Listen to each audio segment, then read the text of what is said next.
think it's really odd how much pushback people get when they decide not to have kids. And so I want to counter some of the worst arguments that are thrown at people when they choose not to have kids.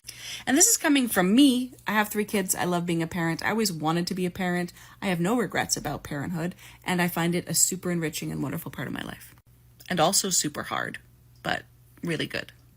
So let's start with the idea that no one regrets having kids. This is sort of something that people say explicitly or implicitly, that you might think you don't want kids, but once you have them, you realize how wonderful they are and everybody wants them once they have them. And it's really not true. I mean, at the most extreme level, this is obvious because of how many people abandon their children. So that's the stuff that happens regularly. People abandon their kids.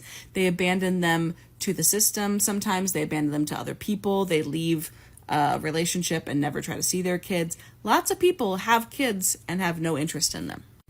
And a lot of people have grown up with parents who they felt intuitively didn't really want them, and how hurtful and horrible that is. It's such a taboo that people almost never talk about it publicly, because saying that you regret having kids is like something that everyone will react to. Another major argument is that it's the only way that you can experience this kind of really deep, transcendent, self-sacrificial love. And I'm going to call BS on that, because I experienced that kind of love in various ways before I had kids.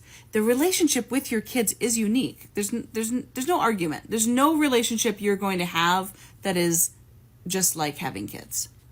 But for me and for a lot of other people, it's not a kind of love that's totally different from other kinds of love.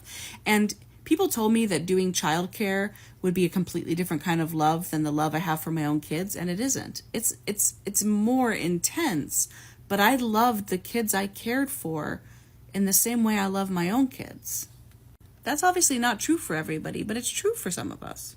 I have always been a person who loves really deeply and intensely, so having kids was not the first time I felt loving really deeply and intensely.